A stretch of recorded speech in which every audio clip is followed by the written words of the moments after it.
নাহমাদুহু ওয়া নুসাল্লি আলা রাসূলিল কারীম আম্মা বাদু ফাউযু বিল্লাহি মিনাশ শাইতানির রাজীম বিসমিল্লাহির রহমানির রহিম।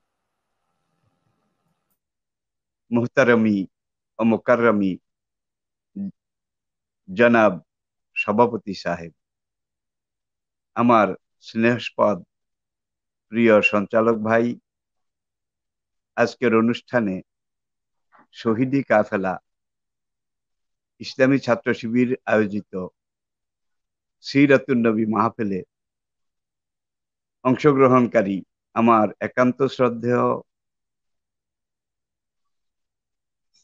মেহমানবৃন্দ, দেশে প্রবাসে দূরে কাছে যারা আমাদের এই অনুষ্ঠানে অংশগ্রহণ করছেন,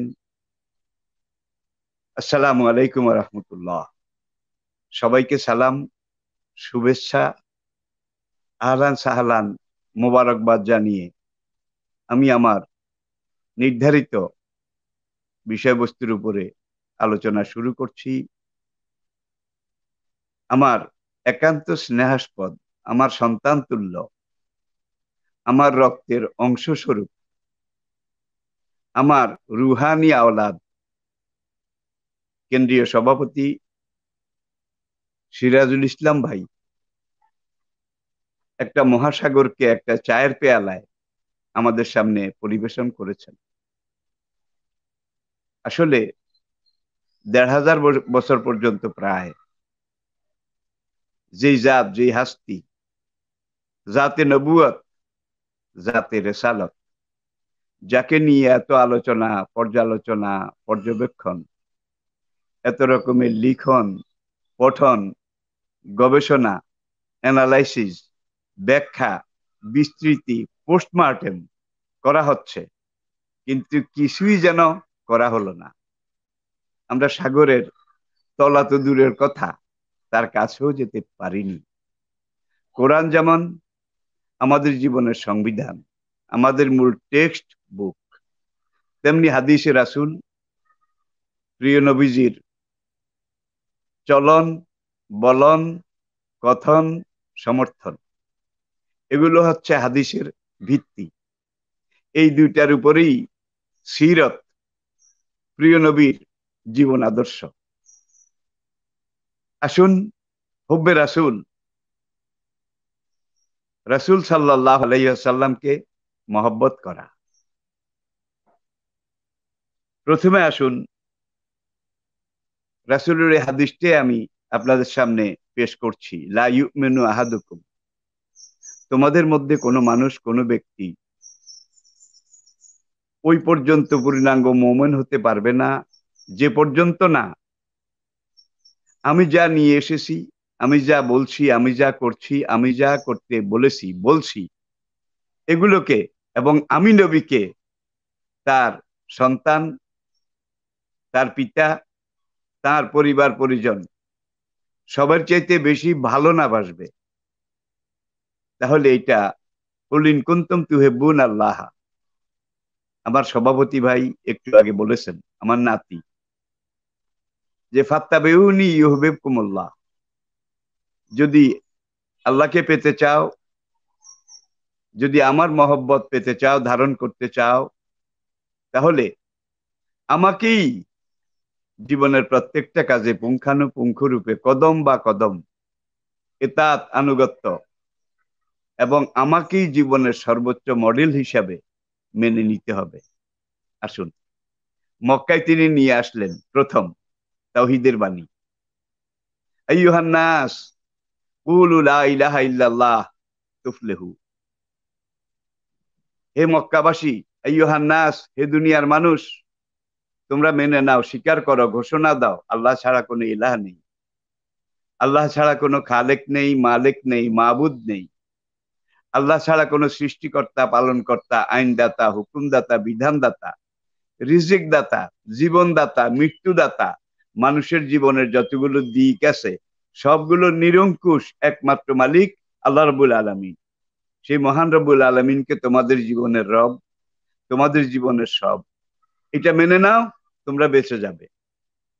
সকল রকম জঞ্জাল জটিলতা এখান থেকে তোমরা মুক্তি পাবে। গুটি কতক, হাতে গোনা কয়েকজন প্রথম এগিয়ে আসলেন। জীবন সঙ্গিনী উম্মত জননী খাদিজা রাদিয়াল্লাহু তাআলা আনহা, সেখান থেকে এই কাফেলার যাত্রা শুরু। তরুণদের মধ্য থেকে আলী, গোলামদের মধ্য থেকে জায়েদ, যাদেরকে আমরা চিনি। এইভাবে কাফেলার যাত্রা শুরু হলো। যাত্রা যখন শুরু, মনে হলো তখনকার মক্কা একটা বিরাট বিস্ফোরণ ঘটলো, যে এত কাল, এত বছর কাল পরম্পরায়, যুগ পরম্পরায় আমরা আমাদের আদর্শ, কৃষ্টি, এগুলোকে লালন করেছি, ধারণ করেছি, পালন করেছি। আমরা মূর্তি পূজা করেছি, আমরা ব্যভিচার, জেনা, নিশা, সুদ, ঘুষ, জুয়া, সকল রকমের অপকর্ম করে আসছি। এখন আমাদের এই নেতৃত্ব, কর্তৃত্ব, মোহাম্মদ যেই দাওয়াত দিচ্ছেন, সেই দাওয়াতে সাড়া দিলে আমাদের কর্তৃত্ব চলে যাবে, আধিপত্য চলে যাবে, মাতব্বরিও চলে যাবে। সুতরাং এটাকে হতে দেয়া যায় না। আবু জাহেল ঘোষণা দিল, ঠেকাও, ঠেকাও, লা তাসমাউ লিহাযাল কুরআনে অলগাউ ফীহি লাআল্লাকুম তাগলিবুন। কোন একজন মুসলমান, মুসলিম, মক্কার কোথাও যেন কোরআনের একটা কথাও বলতে না পারে। আর এটা একটা কারণ আছে, ইন্না মিনাল বায়ানে লা সিহরা। অন্য আয়াতে আল্লাহ পাক বলছেন, কোরআন এমন এক জিনিস যেটা মানুষের অন্তরের গভীরতম কন্দরে জাদুর মতো আসর করে। আবু জেহেলের এই সংস্কৃতি অতীতে ছিল, এই যুগে আছে নাকি নেই, এটা আমাদেরকে এখন চিন্তা ভাবনা করার সময় এসেছে। কারণ আবু জেহেল নেই। ১৫০০ বছর আগের আবু জাহেল, সে শুধু আবু জাহেল ছিল, ডক্টর, পিএইচডি ছিল না। এই যুগের অনেক আবু জাহেল, তারা একদিকে আবু জাহেল, আরেকদিকে ডক্টরেট, মাস্টারেট, পিএইচডি। সুতরাং এই যুগে এই আবু জেহেল, আবু লাহাব, ওতবা, ওলিদ, মগিরা, সাইবা, এদের মোকাবিলা করতে হলে আজকের যারা বেলাল, আজকে যারা আম্মার ইবনে ইয়াসের, আজকে যারা সোহাইব, তাদেরকে সেইভাবে ময়দানে দাঁড়াতে হবে, সেইভাবে কোরবানি দিতে হবে। কোরবানিটা কিভাবে? রাসূলের মহব্বতের বহিঃপ্রকাশ, এটা দেখার জন্য আমরা প্রথমে বেলাল রাদিয়াল্লাহু তাআলা আনহুকে আপনাদের সামনে পেশ করছি। তিনি ইসলামের একেবারে প্রাথমিক যুগের ত্যাগের মহিমায় মহিমান্বিত আল্লাহ দ্বীনের একজন গ্রহণকারী, কবুলকারী মুসলিম ছিলেন। যত মারলো, যত নির্যাতন করলো, শরীরের অনেক জায়গায় চামড়া ছিল না, আগুনে পুড়ে পুড়ে গোশত পুড়ে গিয়েছিল, হাড় দেখা যেত। যত নির্যাতন করলো, বেলালের মুখে একই ঘোষণা, আহাদুন, আহাদুন। সেই মহান এক, অদ্বিতীয়, কালজয়ী, চিরন্তন এক আল্লাহ, লা শারিক, তিনি আমার রব, তিনি আমার সব। আর নবী মুহাম্মদের রাসূল সাল্লাল্লাহু আলাইহি ওয়াসাল্লাম আমার নেতা, লা ইলাহা ইল্লাল্লাহু মুহাম্মাদুর রাসূলুল্লাহ। যত কিছু করেছে, বেলালকে বাতিলরা ঠেকাতে পারেনি। এই যুগের বেলালদেরকে ইনশাআল্লাহ ঠেকাতে পারবে না। আসুন আমরা সুমাইয়াকে একটু দেখি, ইসলামের প্রথম শহীদ, একজন রমণী, একজন মা। আবু জাহেল তাকে একদিন হাত পা বেঁধে ধারালো পাথর কঙ্করের উপরে শোয়ায় লাঠি দিয়ে পিটাচ্ছে, তলোয়ারের বাট দিয়ে আঘাত করছে। আঘাত করতে করতে হুঁশ এবং বেহুশ, চেতন এবং অচেতন, এই অবস্থার মধ্যে আবু জেহেল বলল, ওরে বান্দির ঘরের বান্দি, তুই মুহাম্মদকে একটু গাল মন্দ কর, আমাদের দেব দেবীর একটু প্রশংসা কর, তোকে আর মারবো না, ছেড়ে দেব।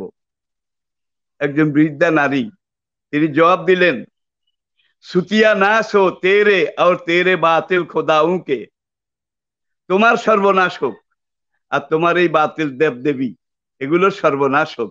আমি এগুলোকে মানি না, মানবো না। আমি যাকে পেয়েছি রব হিসাবে, যাকে পেয়েছি নবী এবং নেতা হিসাবে, এই দুইজন ছাড়া, আল্লাহ এবং আল্লাহর রাসূল ছাড়া, আমার জীবনে, আমার হৃদয়ের এই কন্দরে বন্দরে, আমার হৃদয়ের গভীরতম এই পর্যায়ে আর কাউকে আমি স্থান দিতে পারবো না। মারতে মারতে তাকে শহীদ করে দিল, কিন্তু ফিরানো গেল না। আসুন, ইয়াসির, সুমাইয়ার স্বামী, সুমাইয়ার শাহাদাতের পরে স্বামী ইয়াসিরকে দিয়ে গিয়ে আবু জেহেল তার লোকজন নিয়ে ধরলো, মারতে মারতে মারতে মারতে শহীদ করে দিল। আম্মার রাদিয়াল্লাহু তাআলা আনহু তাকে এইভাবে খেজুর গাছের সাথে হাত পা বেঁধে টানা দিয়ে তারপরে নেজা বল্লম তীর এগুলো দিয়ে এইভাবে কোপাতে শুরু করলো। রক্তে পুরো জায়গাটা লাল লাল, ফিনকি মেরে রক্ত বের হয় এক একটা আঘাতে। এরপরে মারতে মারতে আবু জেহেল এক পর্যায়ে বলল, আম্মার, তুই মোহাম্মদকে একটা দুইটা নেগেটিভ গাল মন্দ কর, মোহাম্মদ সম্পর্কে তুই একটু নেতিবাচক কথা বল, আর আমাদের দেব দেবীর একটু প্রশংসা কর, তোকে আর মারবো না। তুই কি দেখতে পাচ্ছিস নে, তোর সামনে তোর মা তোর বাবা এই দুজনকে জমের ঘরে পাঠিয়েছি, তুইও এখন জমের ঘরে চলে যাবি যদি আমার কথা না মানিস। যুবক আম্মার যখন দেখলেন মেরেই ফেলবে, চিন্তা ভাবনা করলেন না। তিনি একটা দুইটা নেগেটিভ কথা, নেতিবাচক কথা বলে ফেললেন। আবু জেহেল যা শিখিয়ে দিয়েছে এই কথাগুলো বললেন। বলার পরে আবু জেহেল তার বাঁধন খুলে দিল। তিনি এক দৌড় দিলেন সাফা পাহাড়ের পাদদেশে আব্দুল্লাহ ইবনে আরকামের ঘরের দিকে। কাঁদতে কাঁদতে ঘরে ঢুকলেন। আল্লাহ নবী তাকে আহলান সাহালান এটা জানিয়ে বললেন, আম্মার, তুমি আমার সামনে বসো। এইমাত্র তোমার ব্যাপারে আল্লাহ পাক আমার কাছে ওহী পাঠিয়েছেন। আম্মার কিছু বলছেন না। কিছুক্ষণ পরে নীরবতা ভেঙে তিনি বললেন, ইয়া রাসূলুল্লাহ, আমি তো হালাক হয়ে গেছি, আমি তো বরবাদ হয়ে গিয়েছি, শেষ হয়ে গিয়েছি। রাসূল বললেন কি, যে একটু আগে আমাকে মারতে মারতে, ইয়া রাসূলুল্লাহ, আপনি জানেন আম্মাকে শহীদ করেছে, আব্বাকে শহীদ করেছে, আমাকে যখন মেরে ফেলার জন্য ধরলো, আমি আপনার বিরুদ্ধে একটা দুইটা কথা বলেছি, ওদের দেব দেবীর পক্ষে একটা দুইটা কথা বলেছি, আমি বলে ফেলেছি। রাসূল জিজ্ঞেস করলেন, বাবা আম্মার, যখন তুমি আমার বিরুদ্ধে তাদের দেব দেবীর পক্ষে আবু জাহেলের শেখানো কথাগুলো বলছিলে, তখন তোমার কলব কেমন ছিল? আম্মার বললেন, আল্লাযী নাফসি বিয়াদিহি, ওই আল্লাহ পাকের কসম যার হাতে আমার এই জীবন, আমার কলবটা ঈমানের উপরে মুতমাইন ছিল, দৃঢ় ছিল, স্থায়ী ছিল। রাসূল হেসে বললেন, এই মাত্র জিবরাইল এই আয়াতটাই নাজিল করেছে যে যাকে জোর করা হয়, জবরদস্তি করা হয় এবং ইসলামের বিরুদ্ধে, আল্লাহ নবীর বিরুদ্ধে কথা বলতে বাধ্য করা হয়, কিন্তু তার কলব ঈমানের উপরে মজবুত থাকে, কোন টল টলায়মান নড়াচড়া করে না, তার ব্যাপারে এই ধরনের কথা বললে এটাকে আল্লাহ গুনাহ হিসেবে কাউন্ট করবেন না। তোমার বলার আগেই আল্লাহ আয়াত নাজিল করে তোমাকে ক্ষমা করে দিয়েছেন। প্রিয় ভাইয়েরা, আসুন, উহুদের যুদ্ধ চলছে। দেখেন ইশকে রাসূল, হুব্বে রাসূল, ইতাআতে রাসূল কাকে বলে। নবীজির দান্দান মোবারক শহীদ হয়ে গেছে, মাথার খুলি ভেঙে গিয়েছে, পাথরের আঘাতে মাথায় যেই লোহার টুপি, হেলমেট পরা ছিল তার দুইটা কড়া রিং রাসূলের মগজের ভিতরে ঢুকে গেল। হযরত আমিনুল উম্মাহ আবু উবাইদা ইবনুল জাররাহ রাদিয়াল্লাহু তাআলা আনহু, তিনি বললেন, আমি এক হাতে ধরে টানলাম, খুলতে পারলাম না, দুই হাতে ধরে টানলাম, খুলতে পারলাম না, দাঁতে কামড়িয়ে যখন একটা কড়া খুলতে গেলাম, আমার একটা দাঁত ভেঙে গিয়েছে, কিন্তু কড়াটা খুলতে পারিনি। রাসূল আহত, ক্ষত বিক্ষত, সাহাবায়ে কেরামের রক্তে উহুদের ময়দান ভেসে যাচ্ছে।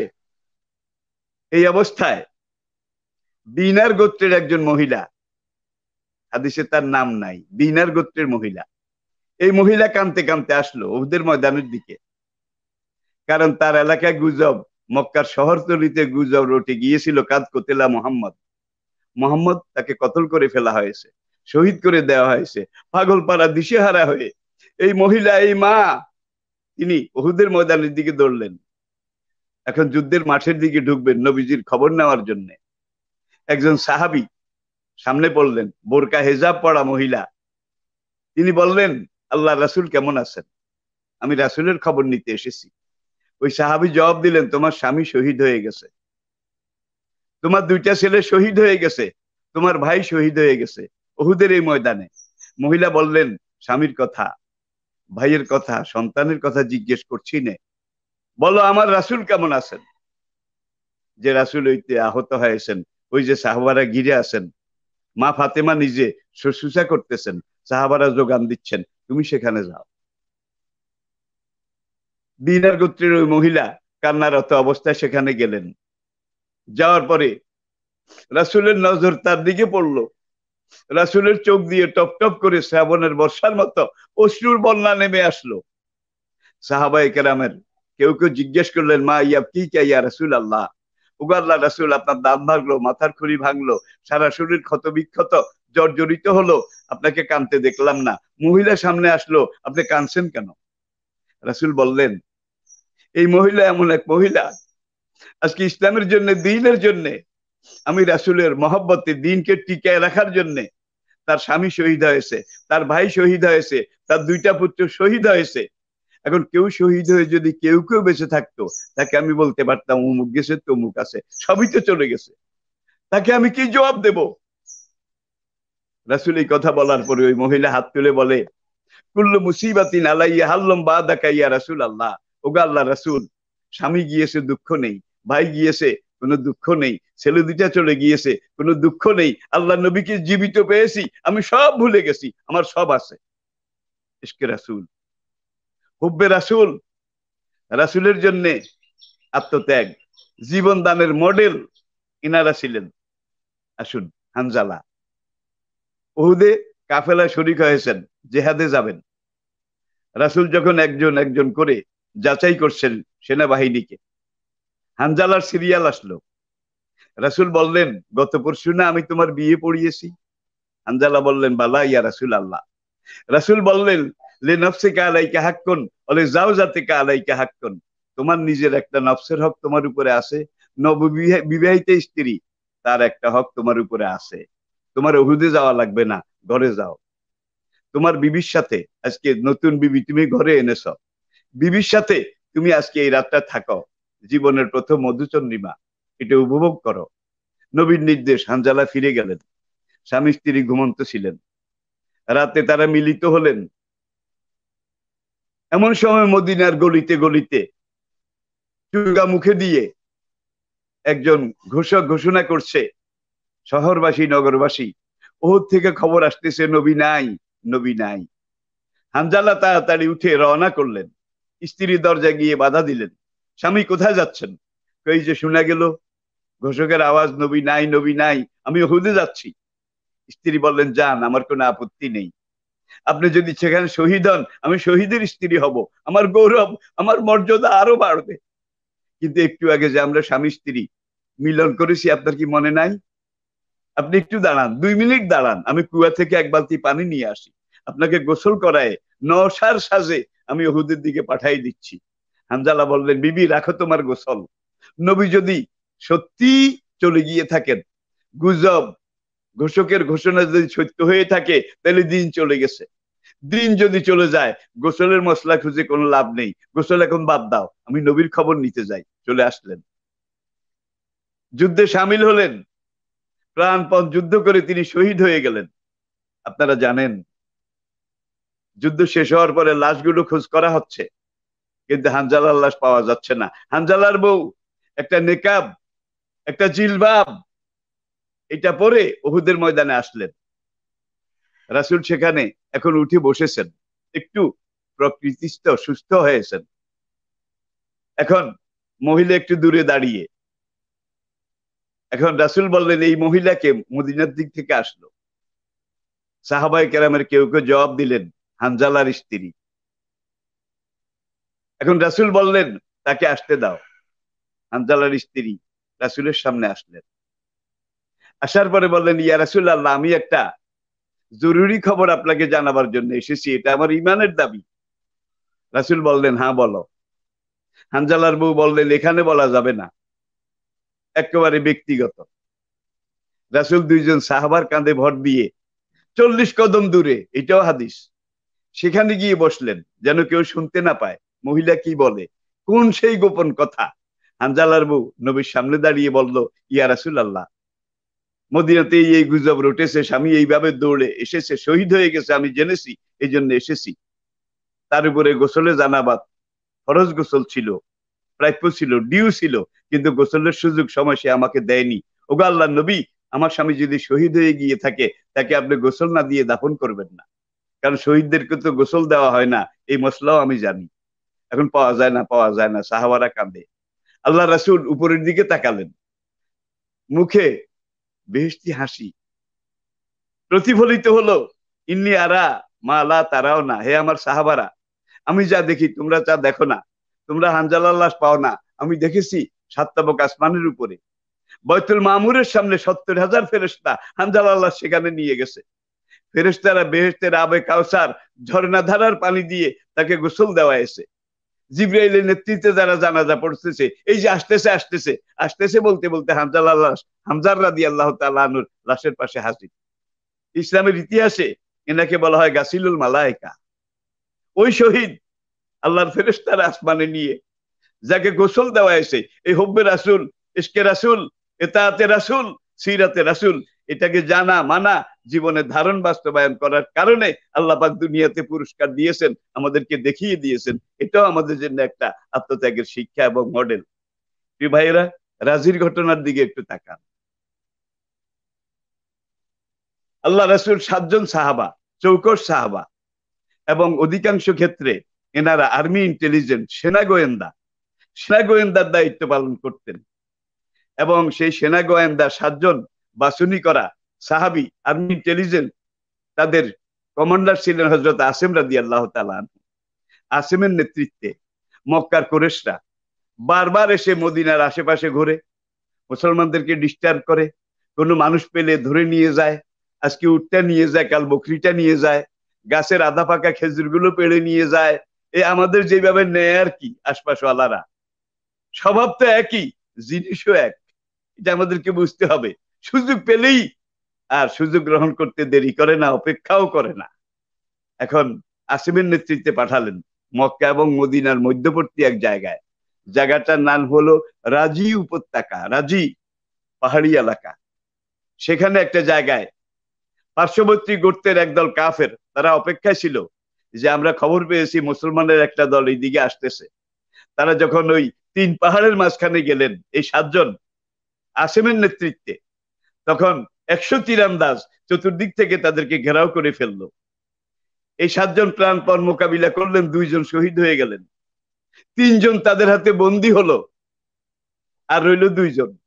এই 2 জনের একজন আসেম, আরেকজন অন্য এক সাহাবা রাদিয়াল্লাহু তাআলা আনহুমা। এখন অন্যজন শহীদ হয়ে গেলেন, আসেম একা। সকালে শুরু করলেন, এবং তখনকার আরবের সাহাবাদের জগতের সবচেয়ে এক্সপার্ট তীরন্দাজ ছিলেন তিনি। তার তীরের লক্ষ্য এমন ভাবে ভেদ করত, কোনটা মিস হতো না। এখন আসেম রাদিয়াল্লাহু তাআলা আনহু একাকী লড়ে যাচ্ছেন 100 মানুষের সাথে। কতক্ষণ লড়া যায়? যে 3 জন বন্দী হয়েছিল ওদের হাতে, ওরা আগে বলেছিল তোমরা আত্মসমর্পণ করো, তোমাদেরকে কিছু বলবো না, বন্দী করবো না, মারবো না। আত্মসমর্পণ করার সঙ্গে সঙ্গে তীরের রশি দিয়ে তাদের 3 জনকে বেঁধে ফেললো। আসেম দেখলেন যে এদের সাথে আত্মসমর্পণ করলে তো কোনো লাভ নাই, এরা তো বিশ্বাসঘাতক। কোরআন বলছে লা আহাদা লাহুম ওয়ালা মিসাক, মুশরিকদের সাথে কোনো চুক্তি তোমরা করো না। ওরা সকালে চুক্তি করবে, বিকালে ভঙ্গ করবে, আজকে এক কথা বলবে, কালকে এক কথা বলবে, এইভাবে দিনের পর দিন, যুগের পর যুগ তারা এই ধারা বজায় রাখবে। সুতরাং ওদের সাথে কোনো সন্ধি করে তোমরা আসলে সুবিধা করতে পারবে না। প্রিয় দর্শক শ্রোতা ভাইয়েরা, আসিম রাদিয়াল্লাহু তাআলা আনহু 100 জনের মোকাবিলা একজনে করছেন। এবার সারা শরীর ক্ষত বিক্ষত, জর্জরিত, রক্ত পড়তে পড়তে শরীরটা হলদে ফ্যাকাশে হয়ে গেছে। এখন তিনি একাই মোকাবিলা করছেন আর বলছেন, রব্বুল আলামিন তুমি দেখো আমার অবস্থা, আল্লাহ রাসূলকে আমার সালাম পৌঁছাই দিও। রব্বুল আলামিন তুমি নিজে আল্লাহ রাসূলকে আমার এই অসহায়ত্বের খবরটা তুমি জানিয়ে দিও। রব্বুল আলামিন তোমার কাছে সর্বশেষ আমার আরজু যেটা, সেটা হলো এই কাফের বেঈমান আমি যদি শহীদ হয়ে যাই, আমার শহীদি লাশটা যেন স্পর্শ করতে না পারে। ইন্নামাল মুশরিকুনা নাজাস, তারা অপবিত্র, তারা পঙ্কিল, পাকের আবর্তে তারা জড়ানো পেঁচানো। এই নাপাক মুশরিকরা আমার লাশটা যেন ধরার সুযোগ না পায়। তিনি দুপুরের পরে সেখানে শহীদ হয়ে গিয়েছেন, লাশটা পড়ে গেছে। মক্কার একটা কবিলার এক মহিলা সোলাফা সিয়াসিত্তার কিতাবে তার নামও আছে, মাগাজিতে আপনারা দেখে নেবেন। এই সোলাফার 2 পুত্র এবং স্বামী বদরের যুদ্ধে এই আসিমের নিক্ষিপ্ত তীরে এই সোলাফার স্বামী এবং দুই ছেলে তারা মারা গেছে। খবর জানার পরে সোলাফা কসম করলো যে আসেম এইভাবে তীর মেরে আমার স্বামী আমার দুই সন্তানকে হত্যা করেছে, আমি হবল, লাত, উজ্জা, ইয়াউক, ইয়াগুস ঠাকুরানির কসম করে বলছি, এই আসিমের লাশ যেদিন আমি পাই, আর যদি পাই তার মাথার খুলি এটাকে কেটে পেয়ালা বানিয়ে আসিমের মাথার খুলিতে আমি মদ পান করব। মহিলা খুব ধনাঢ্য মহিলা ছিল। সে মক্কাতে ঘোষণা দিল, আসিমের মাথার খুলি যদি কেউ আমাকে এনে দিতে পারো তাকে 100 উট পুরস্কার দেওয়া হবে। আরেক বর্ণনায় 100-এর বেশিও আছে। এখন মক্কার লোকেরা দেখে যে আসিমের লাশ কোথাও পাওয়া যায় কিনা, মরা লাশটা নিয়ে দিল, দরকার তো মাথার খুলি। আর সোলাফা মাথার খুলিটাই চায়। পরিশেষে তারা যখন দেখলো যে আসিম এখানে শহীদ হয়ে গেছে, মক্কাতে খবর গেল। সোলাফাকে তারা জিজ্ঞাসা করলো, হ্যাঁ আজকে আমাদের শিকার হয়েছে তোমার সেই চিরদুশ্মন আসেম, এখন মাথার খুলি দরকার নাকি, তাড়াতাড়ি আনো। আর আসেম কিন্তু বলেছে নাপাক মুশরিক যেন আমার শরীর ছুঁইতে না পারে, এটা ইতিহাস। এখন তারা 100 মানুষ আবার আসলো, তারা 100 বা কয়েকশো উট জনে জনে ভাগ করে নেবে। তারা এসে দেখে যে লক্ষ লক্ষ বলতা, ভিমরুল, মৌমাছি লাখে লাখে ঝাঁকে ঝাঁকে আসিমের লাশের উপরে বসে আছে। ওরা যখন লাশের দিকে আগায় আসে, বো বো করে গিয়ে ওদেরকে আক্রমণ করে। ভিমরুল বলতার আক্রমণে কয়েকটা কাফের মারা পড়েছে, বাকিরা দৌড় দিল, নিরাপদ দূরত্বে গিয়ে পরামর্শ করলো যে দিনের বেলায় ওরা মুসলমান এমন শহীদ, বলতা ভিমরুল মৌমাছিরাও ওদের লাশ এটা পাহারা দেয়, রাতে অন্ধকার যখন নামবে তখন ওরা চলে যাবে, বলতা ভিমরুল আর থাকবে না, আমরা আসিমের লাশটা নিয়ে আসবো। সন্ধ্যার আগে আগে মুষলধারায় বৃষ্টি নামলো এবং রাজি উপত্যকা এমন ঢল, এমন বন্যা সৃষ্টি হলো। সেই বন্যায় আসিমের লাশ মোবারক পাহাড়ি ঢলে পাহাড়ের কোনখান দিয়ে কোনখানে ঢুকেছে ওরা খুঁজে পায়নি, আজও খোঁজ পাওয়া যায়নি। এই সাহাবীকে ইসলামের ইতিহাস বলছে যে ইনি হামিউদ্দাবার।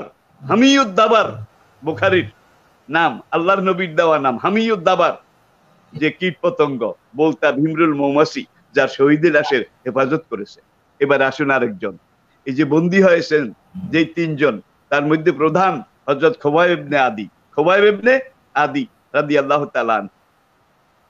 খোবাইবের উপরে ওদের অনেক ঝাল ছিল, কারণ এই খোবাইবের হাতে মক্কার অনেক লোকের বদরে, উহুদে বিভিন্ন লোক হত্যা হয়েছে। এখন খোবাইব তাদেরকে 10 দিন একটা বন্দিখানায় রাখলো। এখানে আবার ঘটনা আছে, এগুলো বলার মতো সময় আমার হাতে নেই, বলছি না। খোবাইবকে কাবা থেকে 6 কিলোমিটার দূরে তানিম উপত্যকায় সেখানে নিয়ে শুলে লটকিয়ে দিল, তাকে শহীদ করা হলো। 100 তীরান্দাজ নেজাবল্লমধারী তার শহীদি লাশ পাহারা দিচ্ছে। নেতারা বলছে লাশটা ঝুলে থাকুক, মুসলমানরা পালিয়ে পালিয়ে হলেও দেখুক ইসলাম গ্রহণ করার পরিণতি কি। লাশ এইভাবে শুলে উল্টা করে ঝুলায় রাখা হয়। নবীর কাছে খবর গেল, নবী 2 জন সাহাবাকে পাঠালেন, হযরত জুবাইর এবং হযরত মিকদাদ রাদিয়াল্লাহু তাআলা আনহুমা। এই 2 জনও কিন্তু সেনা গোয়েন্দা, আর্মি ইন্টেলিজেন্ট।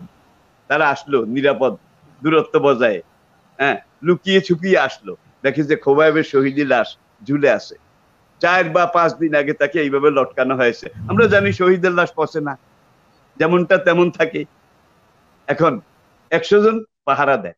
কতক্ষণ পাহারা দিয়ে সেখানে বাদ্য বাজনা বাজিয়ে আনন্দ করে তারা একটু দূরে, সামান্য দূরে একটা খেজুরের বাগানে গিয়ে সেখানে এখন মদ খায়, একটু রেস্ট নেয়, একটু আরাম করে আর কি। এখন মিকদাদ গাছে উঠলেন, জুবাইর রাদিয়াল্লাহু তাআলা আনহু তিনি নিচে এইভাবে থাকলেন তৈয়ার হয়ে। এখন রশি কাটতেছেন, লাশটা নামতেছে, রশি কাটতেছে, লাশটা নামতেছে। নামতে নামতে যখন হাতে আসলো, এখন 2 জন পরামর্শ করেন কি করবা, রাসূল তো আমাদেরকে পাঠিয়েছেন খোবাইবের শহীদি লাশটা নিয়ে যাওয়ার জন্য। আমরা 2 জন, ঘোড়াও 2টা, চলো আমরা একজন ঘোড়ায় চড়বো, আরেকজন ঘোড়ায় চড়ার পরে তুমি লাশটা এইভাবে পাজা কোলা করে তার কোলের উপরে বসাই দেবে। এখন আরেকজন জিজ্ঞেস করলেন লাশ ধরা লাগবে না?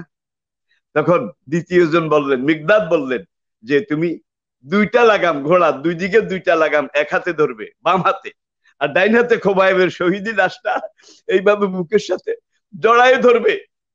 আর আরবের ঘোড়া, যুদ্ধের ঘোড়া, এগুলোর তখনকার এই ঘোড়াই ছিল সাজোয়া গাড়ি, আর আজকে সাজোয়া গাড়ি ইঞ্জিন, এটার পাওয়ার শক্তি মাপতে হলে এখনো হর্স পাওয়ার।